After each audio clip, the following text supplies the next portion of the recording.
चलो दोस्तों शुरू करते हैं मनोज चित्रकथा की नेकी का फरिश्ता और शैतान भूत। अच्छी कहानी है दोस्तों, ध्यान से सुनना। काशी यात्रा पर जाते हुए गंगाराम पटेल और बुलाकी नाई अपनी अगली मंजिल मैनपुरी पहुंचे। नगर के बाहर उन्होंने एक धर्मशाला में डेरा डाला। बुलाकी पैसे लेकर खाने पीने का सामान लेने नगर में पहुंचा। आप मुझे छोड़ दो राजा साहब, मुझे क्षमा कर दो, मैं आपके पैर पकड़ता हूँ। धोखेबाज मौत सामने देखकर अब गिड़गिड़ाता है। बाप रे, यह क्या करिश्मा है। यह मेमना तो आदमी की बोली बोलता है। मेमना मृत्यु के भय से उछल कूद मचाने लगा। कस कर पकड़ो इसे, मैं इस नमक हराम को जिंदा नहीं छोड़ूंगा।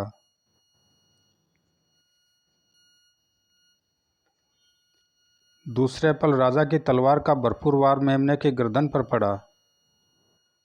थोड़ी देर बाद बाजार से सामान लेकर बुलाकी ने अपने कंधे पर लादा और धर्मशाला की ओर चल दिया। राजा ने उस बेचारे नन्हे से मेमने को क्यों मार दिया? वह आदमी की बोली क्यों बोल रहा था?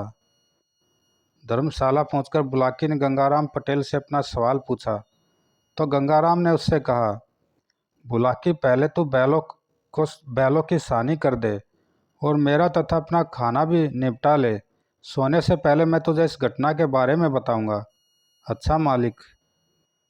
सब कार्यों से फारिग होकर गंगाराम मुक्का लेकर बैठे और बुलाकी उनके पैर दबाने लगा तो वे बोले, बुलाकी, फौज में यदि नगाड़ा बजना बंद हो जाए तो फौज लड़ने से रुक जाती है। इसी तरह अगर तूने उकारा देना बंद कर दिया तो मुझे भी नींद आ जाएगी। मालिक आप सुनाते रहिए, मैं उकारा देता रहूँगा। गंगाराम पटेल ने कहना शुरू किया, हे बुलाकी, इस नगर के राजा का नाम चंद्र प्रकाश था और उसके मंत्री का नाम श्रीकांत था। राजा और मंत्री का एक एक ही पुत्र था। राजा के पुत्र का नाम ब्रह्मदत्त और मंत्री के पुत्र का नाम गौरीदत्त था। दोनों मित्र थे और दोनों को शिकार खेलने का बड़ा शौक था। चलो गौरीदत्त, अब घर चलते हैं, रात भी गिरती आ रही है और थक भी गए हैं। हाँ चलो युवराज, घर पर हमारी भाभी अपने प्रियतम की इंतजार में होगी। अपना अपना नसीब है दोस्त, तुम्हें किसने मना किया है शादी करने को? शादी कर डालो तो तुम्हारा भी कोई इंतज़ार करेगा। ठीक कहते हो दोस्त, पर हमारे ऐसे भाग्य कहाँ। पर पहले तुम्हारी पसंद का पता तो चले, कैसी लड़की चाहिए तुम्हें? अब तुम्हें क्या बताऊं दोस्त, कम से कम ऐसी तो हो जो भाभी के बराबर में खड़ी हो, तो बद्दी तो न लगे।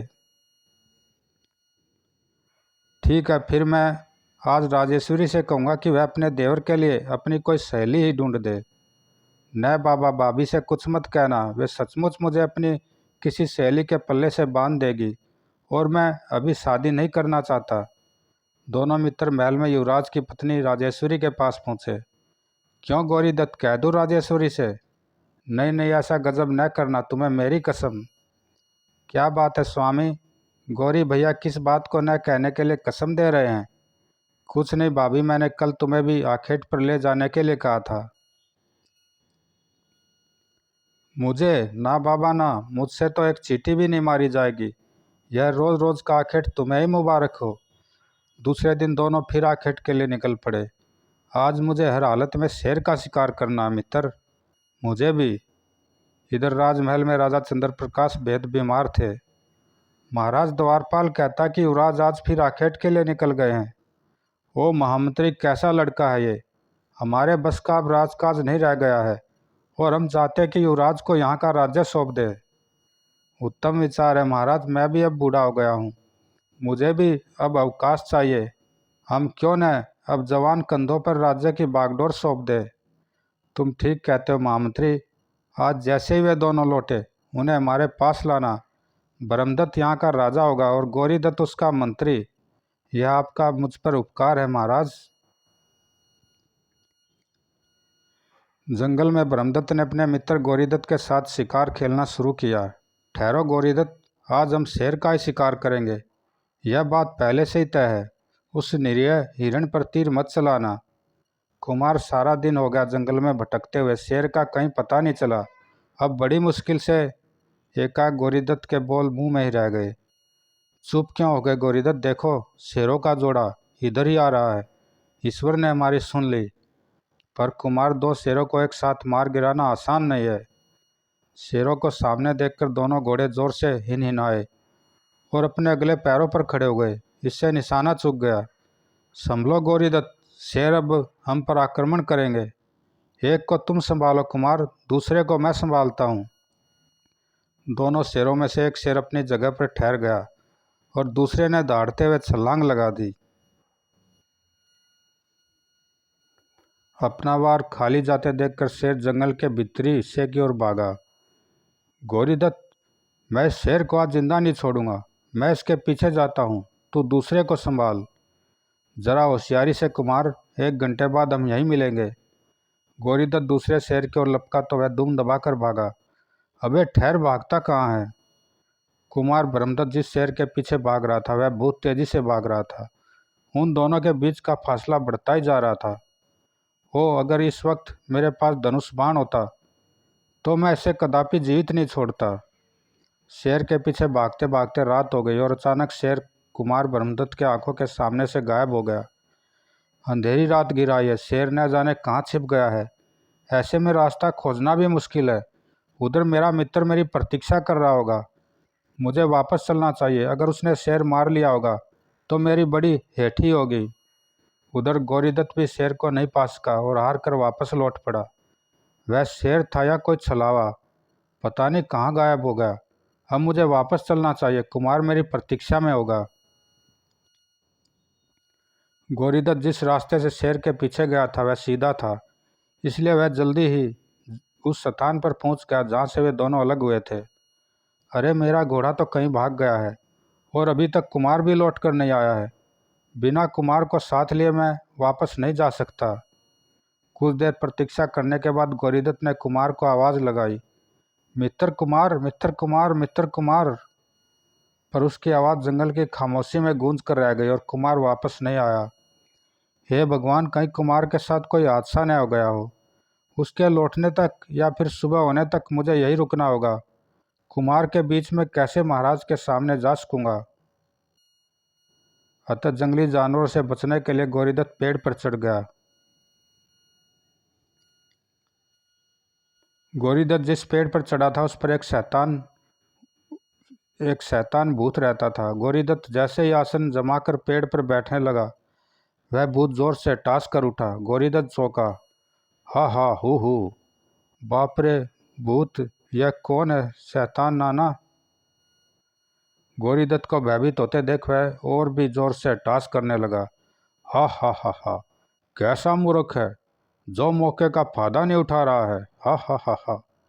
पहले तो गौरीदत्त वाकई डरा, लेकिन फिर हिम्मत करके पूछा, कौन हो तुम? इस तरह क्यों हंस रहे हो? कैसा मौका, कैसा फायदा? मूर्ख है तू, मैं तेरी सहायता करना चाहता हूँ।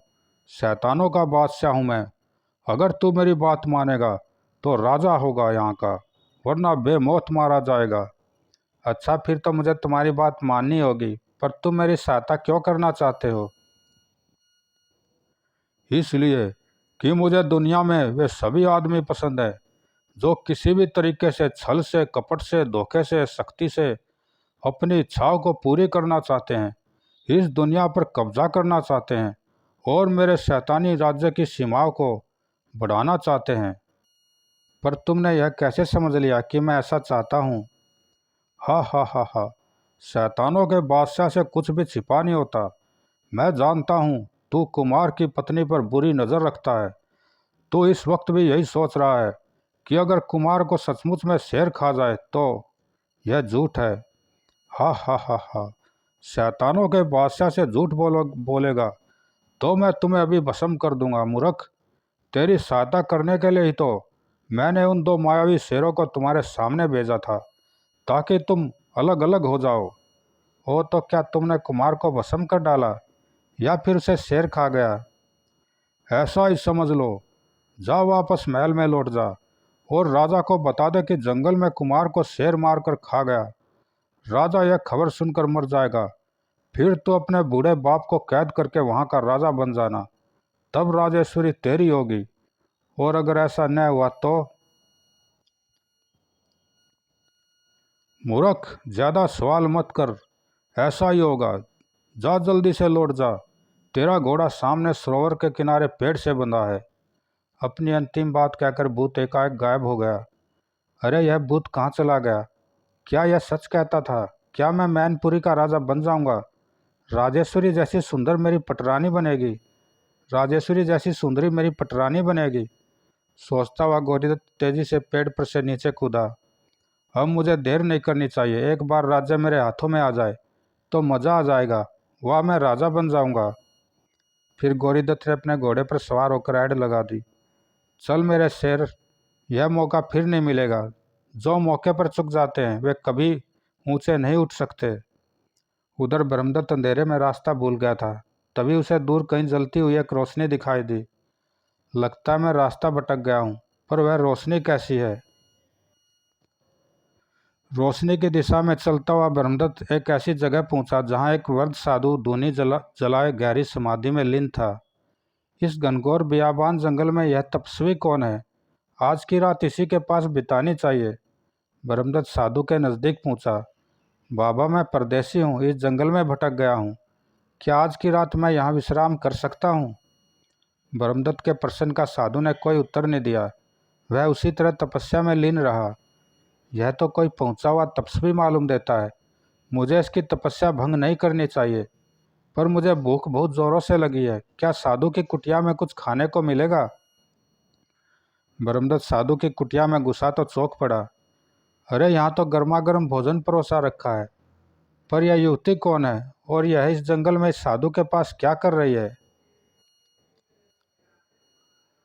ब्रह्मदत्त दो कदम आगे बढ़ा और युवती के पास पहुंचकर उसने पुकारा, सुनिए, मैं परदेसी हूँ और भूखा हूँ। क्या मुझे थोड़ा भोजन और विश्राम करने के लिए जगह मिलेगी? जब स्त्री पर कोई असर न हुआ, बड़ी गहरी नींद में सोई है। मैं इसे हिलाकर जगाऊं या बिना पूछे ही भोजन कर लूं? नहीं नहीं, यह ठीक नहीं होगा। ब्रह्मदत्त युवती के पास बैठ गया और धीरे से उसकी बांह पर हाथ धरकर उसे हिलाया। सुनिए, आंखें खोलिए, मैं परदेसी हूँ, मुझ पर कृपा कीजिए, मुझे बहुत जोर की भूख लगी है। लेकिन युवती ने उसकी बात का कोई उत्तर नहीं दिया और पूर्वत लेटी रही। ओ, मुझे इस प्रकार रात्रि में एक अनजान घर में प्रवेश नहीं करना चाहिए था। बाहर चलता हूँ। अतः ब्रह्मदत्त कुटिया से बाहर निकल आया। बिना आज्ञा के मुझे यहाँ की किसी वस्तु को छूने का अधिकार नहीं है। हे परमात्मा, मुझे इच्छाओं पर नियंत्रण करने की शक्ति दे। मेरी भूख को शांत कर। तब ब्रह्मदत्त धूनी के पास आकर बैठ गया। तभी उसने देखा कि धूनी से एक पतंगा चटक कर साधु के वस्त्र पर जा गिरा और वस्त्र जलने लगा। हे भगवान, यह अंगारा तो तपस्वी को जला देगा। ब्रह्मदत्त शीघ्रता से उठा और उसने अपनी दोनों हथेलियों से अग्नि को ढक लिया और जब तक अपनी हथेलियों को आग पर से नहीं हटाया, जब तक कि आग बुझ न गई। चलो, आग तो बुझी। एकाएक तपस्वी ने अपनी आंखें खोली। धन्य हो बेटा ब्रह्मदत्त, तेरे जैसा ही धीरवीर और इंद्रजीत व्यक्ति ही राजा होने के योग्य है। तू अपनी सभी परीक्षाओं में सफल रहा। श्री चरणों में प्रणाम महाराज। मेरी वजह से आपकी तपस्या भंग हो गई, इसके लिए क्षमा प्रार्थी हूँ। मेरी तपस्या कभी भंग नहीं होती बेटा। जाओ, कुटिया में जाकर पहले कुछ फलाहार करो, फिर वही विश्राम करो, यह मेरी आज्ञा है। जी लेकिन महाराज, वहाँ तो। घबराओ मत बेटा, वहाँ कोई नहीं है। वह सब तो मेरी माया थी। जाओ, भोजन करो, हम तुमसे सुबह बात करेंगे। अभी तुम थके हुए हो। जैसी आपकी आज्ञा। ब्रह्मदत्त पुन साधु की कुटिया में झिझकता सा घुसा, पर उसे देखकर ताजुब हुआ कि वहाँ न तो गर्मा गर्म खाना था और न वह युवती। यह कैसी माया है? प्रभु, मेरी रक्षा करना। फलों से पेट भरकर और लोटे से शीतल जल पीकर ब्रह्मदत्त पुआल पर लेट गया और जल्दी ही गहरी नींद में सो गया। खरर। इधर रात को गौरीदत्त राजा के पास पहुंचा और उसने ब्रह्मदत्त की मृत्यु का समाचार सुनाया। महाराज, अनर्थ हो गया। कुमार को शेर उठाकर ले गया। मैंने उन्हें बहुत ढूंढा, पर हाय मेरा बेटा। कुछ ही देर में राजा के प्राण बखेर उड़ गए। हे भगवान, यह क्या अनर्थ हो गया? धीरज धरिए पिताजी, होनी को भला कौन टाल सकता है। भीतर महल में राधा नाम की एक दासी ने जब यह समाचार राजेश्वरी को सुनाया तो राजेश्वरी को यकीन नहीं आया। नहीं, यह नहीं हो सकता राधा, मेरे स्वामी वीर हैं, उन्हें शेर नहीं खा सकता। मैं जब तक उनकी लाश नहीं देख लूँगी तब तक अपनी मांग का सिंदूर नहीं पोंछूंगी, हाथों की चूड़ियाँ नहीं तोड़ूंगी। कौन लाया है यह खबर? यह खबर स्वयं उनके मित्र गौरीदत्त लाए हैं। इधर राजा केशव से अलग ले जाकर गौरीदत्त ने अपने पिता से कहा, पिताजी, इस राज्य को हड़पने का यही मौका है। आप मुझे यहाँ का राजा घोषित कर दीजिए। नहीं, यह नहीं हो सकता। जब तक महाराज का अंतिम संस्कार न कर दिया जाए तब तक कुछ नहीं हो सकता। और फिर यहाँ का राजा कौन हो, इसका निर्णय राज परिषद करेगी, मैं नहीं। इधर प्रातः होने पर चिड़ियों की चहचहाट से ब्रह्मदत्त की आंखें खुली तो वह चौंक पड़ा। अरे, वह साधु कहाँ चला गया? और उसकी कुटिया, वह धुनी, यहाँ तो कुछ भी नहीं है। सहसा उसकी दृष्टि पास रखे कमंडल पर पड़ी। कमंडल में जल भरा था और उसके नीचे एक पत्थर दबा हुआ था। यह कमंडल, यह तो उसी साधु का है। इसके नीचे यह पत्थर कैसा दबा है? ब्रह्मदत्त ने कमंडल के नीचे से पत्थर निकाला और उसे पढ़ा। प्रिय बेटे ब्रह्मदत्त, चिरंजीव रहो। मैं तुम्हारी निस्वार्थ सेवा से प्रसन्न हूँ। शैतान ने अपना जाल तुम्हारे चारों ओर बुनना शुरू कर दिया है। होशियार रहना। इस कमंडल में मंत्रों से अभिसिंचित जल है। इसे पीने से तुम्हें परकाया प्रवेश की सिद्धि प्राप्त हो जाएगी, जो तुम्हें परेशानी में भी डाल सकती है और तुम्हारा कल्याण भी कर सकती है। अपने विवेक के अनुसार इसका सेवन करना और मुझे ढूंढने की कोशिश मत करना, तपस्वी महात्मा। पत्थर पढ़कर ब्रह्मदत्त ने कमंडल उठा लिया। यह तो अद्भुत सिद्धि है। मैं इसके द्वारा राजेश्वरी को चमत्कृत कर दूंगा और अपने पिता को सदैव के लिए अमर कर दूंगा। ब्रह्मदत्त ने तुरंत कमंडल से जल पिया। आहा, बड़ा शीतल जल है, पर इसमें तो अभी भी थोड़ा जल शेष है। खैर, इसे साथ ले चलना चाहिए। मैं इसे अपने मित्र को भी दूंगा। पूरे दिन जंगल में भटकता कुमार ब्रह्मदत्त सांझ होने पर जंगल से बाहर आ सका। आहा, आखिर मुझे बाहर का रास्ता मिल ही गया। अब जल्दी से घर पहुंचना चाहिए, वहाँ सब चिंता कर रहे होंगे। रात के दूसरे पहर में हारा थका ब्रह्मदत्त अपने नगर में पहुंचा तो वहाँ सन्नाटा देखकर चौंक पड़ा। यहाँ यह कैसी वीरानी छाई हुई है, कोई भी तो नजर नहीं आ रहा। ब्रह्मदत्त अपने महल के पास पहुंचा तो द्वारपाल उसे देखकर चौंका। अरे कुमार, आप जीवित हैं? लेकिन गौरीदत्त ने तो कहा था कि आपको शेर उठा ले गया था। शेर उठा ले गया? हाँ द्वारपाल, मैं भाग्य से बच गया हूँ, पर यहाँ यह सन्नाटा कैसा है? जब द्वारपाल ने महाराज की मृत्यु का समाचार कुमार को सुनाया तो ब्रह्मदत्त की आंखों में आंसू भर आए। हे परमात्मा, यह तूने क्या किया? धीरज रखिए कुमार और भीतर चलिए, आपके लिए सभी चिंतित हो रहे हैं। राजेश्वरी ने अपने पति को जीत देखा तो उसकी खुशी का ठिकाना न रहा। मुझे विश्वास था स्वामी, आपको कुछ नहीं होगा। गौरी भैया को जरूर कोई गलतफहमी हुई है, इसमें उसका कोई दोष नहीं है प्रिय। हम दोनों भटक गए थे। दूसरे दिन कुमार ब्रह्मदत्त को राजा बना दिया गया। ब्रह्मदत्त ने गौरीदत्त को अपना मंत्री नियुक्त किया और महामंत्री को अवकाश दे दिया। चाचा जी, आपने इस राज्य की बहुत सेवा की है। आपकी इच्छा है इसलिए हम आपको अवकाश दे रहे हैं, पर आप हमें सदैव सलाह देते रहिएगा। अवश्य महाराज, मैं तो आपका सेवक हूँ, इस राज्य का सेवक हूँ। रात होने पर गौरीदत्त अपने पिता पर छल्लाया। आपने मेरी सारी चाल बिगाड़ कर रख दी। मैं राजा होते होते रह गया और उस लड़के के सामने गिड़गिड़ाते हुए आपको शर्म नहीं आई। तुम अपने स्वार्थ में अंधे हो रहे हो गौरीदत्त। प्रजा तुम्हें कभी राजा स्वीकार नहीं करती। गौरीदत्त को क्रोध आ गया। उसने गुस्से में भरकर अपने पिता की हत्या कर दी। पहले तू मेरे रास्ते से हट, फिर देखता हूँ कौन मुझे यहाँ का राजा बनने से रोकता है। भगवान तुझे सद्बुद्धि दे बेटा। ब्रह्मदत्त को महामंत्री की मौत का समाचार मिला तो वह गौरीदत्त के पास संवेदना प्रकट करने आया। गौरीदत्त ने तुरंत नाटक किया। हाय मित्र, तुम्हारे राजा बनते ही डाकुओं ने उत्पात मचाना शुरू कर दिया है। कल रात मेरे पिता की डाकुओं ने हत्या कर दी। हाय पिताजी। धीरज रखो मित्र, मैं एक एक डाकू को चुन चुन कर ख़त्म कर दूंगा। एक दिन ब्रह्मदत्त ने अपनी पत्नी राजेश्वरी से कमंडल के जल के बारे में बताया।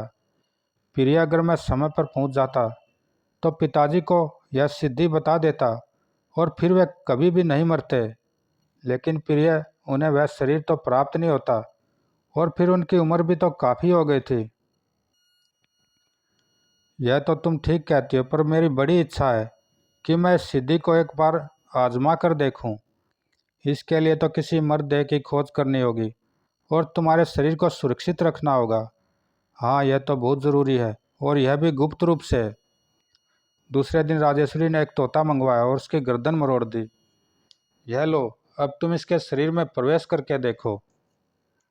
ब्रह्मदत्त ने तुरंत अपना शरीर छोड़ा और तोते के शरीर में आ गया। तोता पंख फड़फड़ाने लगा। अरे वाह, यह तो कमाल हो गया स्वामी, पर अब तुम जल्दी से अपने शरीर में आ जाओ, मुझे डर लग रहा है। अभी लो प्रिय। ब्रह्मदत्त फिर से अपने शरीर में आ गया। ओ स्वामी, यह खेल तो बड़ा खतरनाक है, फिर कभी इसे मत करना और कमंडल के जल को फेंक देना। घबराओ मत, मैं कमंडल का जल किसी को भी नहीं दूंगा। लेकिन ब्रह्मदत्त अपनी बात पर अड़िग नहीं रह सका और उसने कमंडल के जल की बात उत्साह से अपने मित्र गौरीदत्त को भी बता दी। बड़े आश्चर्य की बात बता रहे हो मित्र, इसे तो किसी सुरक्षित जगह पर रखना चाहिए। हाँ, इसलिए मैंने तुम्हें बताया है। इसके लिए एक सुरक्षित कक्ष बनवाओ जहाँ कोई न पहुँच सके। गौरीदत्त ने ऐसा ही किया, लेकिन उस सुरक्षित कक्ष में कमंडल को रखने से पहले उसने उसमें से जल पी लिया। हाँ हाँ, शाबाश, जल्दी से पी जाओ इस जल को और मौका पाकर उसे ख़त्म कर दो। एक दिन मौका पाकर गौरीदत्त ने ब्रह्मदत्त से कहा, मित्र, तुम तो जब से राजा बने हो शिकार खेलने ही नहीं गए। यहाँ बैठे बैठे तो शरीर में जंग लग गया है। तुम ठीक कहते हो मित्र, चलो आज ही चलते हैं। और दोनों शस्त्रों से लैस होकर आखेट के लिए चल दिए। स्वामी, जल्दी लौटना, घबराओ मत, हम जल्दी लौटेंगे। जंगल में गौरीदत्त ने एक बंदर के मर्द शरीर को देखा। मित्र, तुम कहते हो कि उस कमंडल का जल पीने से तुम्हें प्रकाश प्रवेश की विधा आ गई है। अगर यह बात सच है तो इस मर्द बंदर के शरीर में प्रवेश करके इसे जीवित करके दिखाओ। तो तुम्हें मेरी बात पर विश्वास नहीं है? अच्छा देखो, मैं अभी इसमें प्रवेश करता हूँ। दोनों घोड़े छोड़कर नीचे उतर आए और ब्रह्मदत्त ने अपना शरीर छोड़कर बंदर के शरीर में प्रवेश कर लिया। जैसे ही बंदर जीवित हुआ, गौरीदत्त ने अपना शरीर छोड़ दिया और ब्रह्मदत्त के शरीर में प्रवेश कर गया। अरे अरे, यह क्या करते हो गौरीदत्त? तुमने यह विधा कब और कहाँ सीखी? हाँ हाँ, उसी कमंडल के बाकी जल से। अब तुम कभी बंदर से आदमी नहीं बन पाओगे। ब्रह्मदत्त का चोला प्राप्त करते ही गौरीदत्त ने तलवार खींच ली और अपने मर्द शरीर के टुकड़े टुकड़े कर दिए। वो यह कपटी बेईमान अब मुझे भी जिंदा नहीं छोड़ेगा।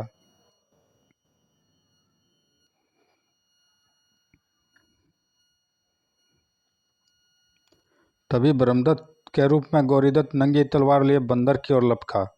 बंदर भागा। धोखेबाज, मैं तुमसे एक दिन जरूर बदला लूंगा अगर तू जिंदा रहा तो। जब बंदर बना ब्रह्मदत्त गौरीदत्त के हाथ नहीं आया तो वह महल में लौट आया। सब उसे ब्रह्मदत्त ही समझने लगे, पर रानी राजेश्वरी देवी को शक हो गया। आओ रानी, आज हमारा मन सुरापान को कर रहा है, अपने हाथों से हमें शराब पिलाओ। पर स्वामी, आप तो शराब नहीं पीते, यह आज आपको क्या हो गया है? उसी रात रानी राजेश्वरी ने ब्रह्मदत्त बने गौरीदत्त को इतनी शराब पिलाई कि वह बेसुध होकर सो गया। यह मेरा पति नहीं है। लगता है मेरे पति ने प्रकाश प्रवेश की सिद्धि किसी और को भी बता दी है, या किसी को पता चल गई है। कहीं यह गौरीदत्त तो नहीं है। राजेश्वरी ने तुरंत सुरक्षित कक्ष में जाकर कमंडल देखा। कमंडल खाली था। इसमें सिद्धि जल नहीं है। जरूर यह गौरीदत्त का काम होगा। मैं राधा को भेजकर अभी उस दुष्ट का पता लगवाती हूँ। दासी राधा ने आकर रानी को बताया कि गौरीदत्त आखेट से वापस नहीं लौटा है। राधा, तब यह जरूर उनके भेष में दुष्ट गौरीदत्त ही है। तू हर वक्त मेरे साथ रहना, मुझे जब तक असलियत का पता न चल जाए। इससे मुझे अपने सतीत्व की रक्षा करनी है। इसकी लंपट दृष्टि को मैं अच्छी तरह पहचानती हूँ। मैं आपके साथ हूँ महारानी जी। अगले दिन राजा बने गौरीदत्त ने राज्य में मुनादी करा दी, सुनो सुनो नगरवासियों, राजा की आज्ञा है कि जो भी बंदर पकड़ कर लाएगा उसे प्रति बंदर 5 असरफियाँ मिलेगी। वह 5 असरफियाँ एक बंदर पर। लोग बंदर पकड़ पकड़ कर लाने लगे और असरफियाँ प्राप्त करने लगे, पर राजा को मन चाहा बंदर नहीं मिला। नहीं, यह भी वो बंदर नहीं है, दूर दूर जाकर ढूंढो। मेरा मन चाहा बंदर लाने वाले को मैं 100 असरफियाँ दूंगा। वह आदमी की बोली बोलता है। आदमी की बोली 100 असरफियाँ। बंदरों से सारा इलाका खाली हो गया था। तब दूर जंगल में जाकर बहेलिये ने जाल फैलाया और इत्तेफाक से बंदर बना ब्रह्मदत्त उसमें फंस गया। ए भाई, तू मुझे क्यों पकड़ता है? मैंने तेरा क्या बिगाड़ा है? वो यह तो आदमी की बोली बोलता है। लगता है यह वही बंदर है जिसकी राजा को तलाश है। अब तो मैं माला माल हो जाऊंगा। बंदर की बात पर बहेलिया बोला, मुझे राजा से तेरे बदले में 100 असरफियाँ मिलेगी। मेरी गरीबी दूर हो जाएगी।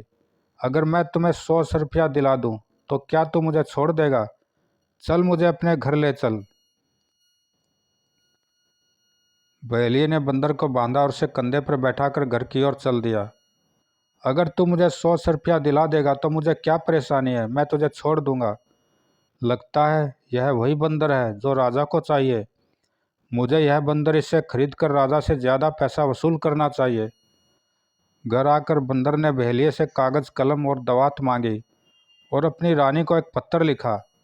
यह लो, यह पत्र रानी को दे देना। वह तुम्हें 100 रुपया देकर बदले में मुझे मांग लेगी। वाह, तुम तो लिखना पढ़ना भी जानते हो।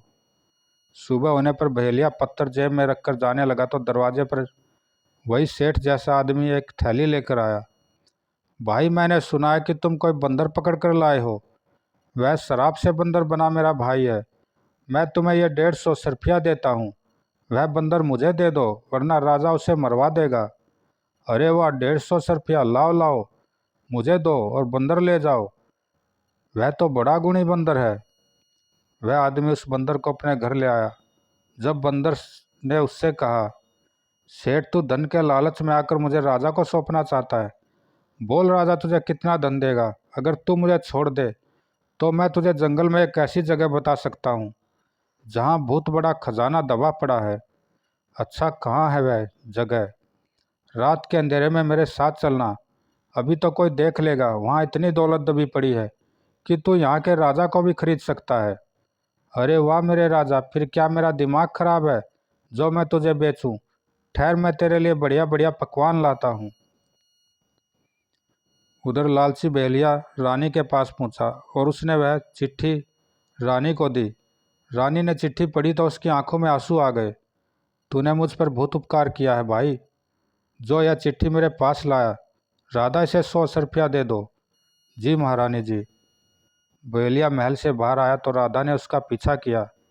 उस बंदर में ज़रूर कोई भेद है। क्यों न मैं राजा को बताकर उससे भी 100 रुपया वसूल कर लूँ। यह राजा के महल की ओर क्यों जा रहा है? लालची बहेलिये ने राज दरबार में जाकर बंदर के बारे में राजा को बताया। महाराज, वह तो बड़ा करामाती बंदर है, आदमी की बोली बोलता है, पर मुझसे वह बंदर सेठ ने छीन लिया है। सैनिकों, जाओ उस सेठ को पकड़ो और बंदर को यहाँ लेकर आओ फौरन। दुष्ट! राधा दौड़ी दौड़ी रानी राजेश्वरी के पास आई और उसने सारी कहानी रानी को सुनाई। मुझे पहले ही शक था राधा, राजा के वेश में यह दुष्ट गौरीदत्त जरूर मेरे पति का हत्यारा बनना चाहता है। तू जल्दी से कहीं से एक तोता लेकर आ, हमें उन्हें बचाना है। मैं अभी लाई महारानी जी। रानी राजेश्वरी तोते को लेकर महल की खिड़की में खड़ी हो गई। राधा, वे सैनिक उस सेठ और बंदर को पकड़कर इधर से ही राजा के पास जाएंगे। अगर बंदर के रूप में वे ही मेरे स्वामी हैं तो मैं उन्हें ज़रूर बचा लूँगी। ईश्वर आपके पति की ज़रूर रक्षा करेगा महारानी। उधर सैनिकों ने सेठ और उसके पास के बंदर को पकड़ लिया। चलो, ले चलो इन्हें। अरे भाई, मुझे क्यों पकड़ते हो? मैं तो इसे खुद ही राजा के पास ला रहा था। मारे गए। जिस समय सैनिक सेठ और बंदर को पकड़कर महल के नीचे से ले जा रहे थे तो निराश होकर बंदर ने महल की ओर यह सोचकर देखा कि शायद उसे उसकी रानी दिखाई पड़ जाए।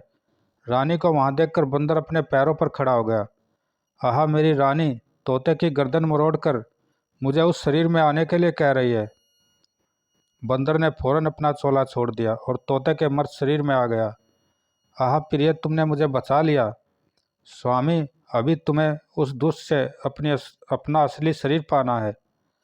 बंदर को मरते होते देखकर सभी चौंक पड़े। अरे, यह तो मर गया। राजा ने बंदर के मरने का राजा को बंदर के मरने का समाचार मिला तो वह हताश कर उठा। हा हा हा, यही है वह बंदर, यह मेरे डर से पहले ही मर गया। अब राजेश्वरी को अपनी पटरानी बनाऊंगा। तब राजा तेज तेज कदमों से चलता हुआ और खुशी से झूमता हुआ रानी राजेश्वरी के महल में पहुंचा। अरे महारानी, यह बकरी का बच्चा महल में कहाँ से आया? स्वामी, बहुत दिनों से आपने परकाया प्रवेश का वह खेल मुझे नहीं दिखाया है। मैं इस बकरी के बच्चे को मार देती हूँ, आप इसमें प्रवेश करके दिखाए। राजा ने सोचा, वो अगर आज मैंने यह खेल महारानी को नहीं दिखाया तो यह समझेगी कि मैं इसका पति नहीं हूँ, अतः मुझे इसे विश्वास दिलाना ही होगा। फिर अब डर की क्या बात है, ब्रह्मदत्त तो मर ही चुका है। राजा के कहने पर महारानी राजेश्वरी ने बकरी के बच्चे की गर्दन मरोड़ दी। बकरी का बच्चा मर गया। यह लीजिए, अब इसमें प्रवेश करके दिखाइए। हाँ हाँ, इसमें कौन सी बड़ी बात है, अभी लो, पर ध्यान रखना मेरे शरीर को कोई भी स्पर्श न करे। ब्रह्मदत्त के शरीर में से निकलकर गौरीदत्त फौरन बकरी के मर्द शरीर में प्रवेश कर गया। यह देखो रानी, अब तो तुम्हें यकीन आया कि मैं ही ब्रह्मदत्त हूँ। हाँ, लेकिन इस तोते में आकर भी दिखाओ। रानी ने जैसे ही तोते को बाहर निकाला, उसमें छिपा ब्रह्मदत्त तुरंत अपने शरीर में प्रवेश कर गया और रानी ने कटार से तोते के 2 टुकड़े कर डाले। धोखा, तुमने मुझसे धोखा किया है महारानी। ज़्यादा उछल कूद मत मचा, वरना ऐसी लात जमाऊंगी कि जिंदगी भर याद करेगा। ब्रह्मदत्त अपने असली रूप में आकर आगे बढ़ा और उसने राधा के हाथों से बकरी के बच्चे की रस्सी ले ली। प्रिय, तुम्हारी वजह से आज मैं फिर से अपना शरीर पा गया, अन्यथा इस कपटी धोखेबाज ने तो मित्रता के नाम पर कलंक का टीका लगा ही दिया था। मैं इसे ऐसी मौत मारूंगा कि दूसरे भी सबक लेंगे। मुझे नहीं नहीं, मुझे माफ़ कर दो महाराज, मुझे मत मारो, मुझे इसी रूप में रहने दो। नहीं स्वामी, इस दुष्ट की बातों में मत आना। जब तक यह विदाई से आती है तब तक यह कोई न कोई खुरापात करता ही रहेगा, इसका विश्वास मत करना। उसी समय वहाँ भयानक शक्ल वाला शैतान भूत प्रकट हुआ। हा हा हा हा, हु। अरे भूत बाबा, तुमने मुझे कहाँ फंसा दिया, मुझे बचाओ। हे लड़के, छोड़ मेरी बकरी के बच्चे को, नहीं तो मैं तेरा महल मिट्टी में मिला दूंगा। खबरदार आगे बढ़ा तो मैं तुझे भी चूहे का बच्चा बना दूंगा। जा, भाग जा यहाँ से, मैं इसे नहीं छोड़ूंगा। शैतान भूत आगे बढ़ा तो रानी और राधा चीख मार कर पीछे हटी। नहीं स्वामी, छोड़ दो इस बकरी के बच्चे को। हा हा, नहीं, मैं इसे नहीं छोड़ूंगा महारानी। तभी एकाएक वही जंगल वाला तपस्वी हवा में प्रकट हुआ। बेटा ब्रह्मदत्त, डरना नहीं, यह शैतान तुझे ऐसे ही डरा रहा है, यह तेरा कुछ नहीं बिगाड़ सकता। सन्यासी को देखकर ब्रह्मदत्त ने हाथ जोड़ दिए। शैतान भूत चौंक पड़ा। प्रणाम महाराज, मुझे आपके रहते किसी का डर नहीं है। तब सन्यासी ने अपना हाथ ऊपर उठाकर हथेली भूत की ओर कर दी। उनकी हथेली से तुरंत चिंगारियां निकलने लगी। भूत उन चिंगारियों से घबरा कर भागा। मैं हमेशा सच्चाई और नेक इंसानों के साथ रहता हूँ। बेटा, यह शैतान हमेशा झूठ और बुराई के साथ रहता है। हा हा, बड़ा आया नेकी का फरिश्ता, देख लूँगा तुझे भी, अभी तो जाता हूँ।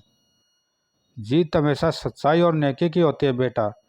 तुमने अपने मित्र के साथ नेकी की और इसने तुम्हारे साथ धोखा धोखा ऐसे व्यक्ति का जीवित रहना पृथ्वी पर भार है। आप ठीक कहते हैं बाबा। ब्रह्मदत्त ने बकरी के बच्चे की रस्सी को पकड़कर खींचा और बाहर की ओर चल पड़ा। महारानी, मैं इस दुष्ट को बीच बाजार में ले जाकर मारूंगा, जिससे लोग सबक ले। मैं अभी आया। गंगाराम पटेल ने मुंह फाड़कर जुमाई ली। फिर क्या हुआ मालिक? फिर क्या हुआ? फिर क्या होना था बुलाकी? वही हुआ जो तू देख कर आया है। हाँ, उसने बकरी के उस बच्चे को सरे बाजार मार डाला। अच्छा हुआ जो उस नमक हराम का अंत हो गया। जा अब तू भी जाकर सो जा, रात भूत हो गई है और मुझे भी जोर की नींद आ रही है। हाँ मालिक, सवेरे फिर यात्रा भी तो करनी है। दूसरे पल बुलाकी पलट कर सोने के लिए चला गया। मालिक को तो पड़ते ही नींद आ जाती है। खुर्र। समाप्त दोस्तों, अच्छी कहानी थी। ज़रूर लाइक सब्सक्राइब करना, कमेंट में बताना कैसी लगी। धन्यवाद दोस्तों।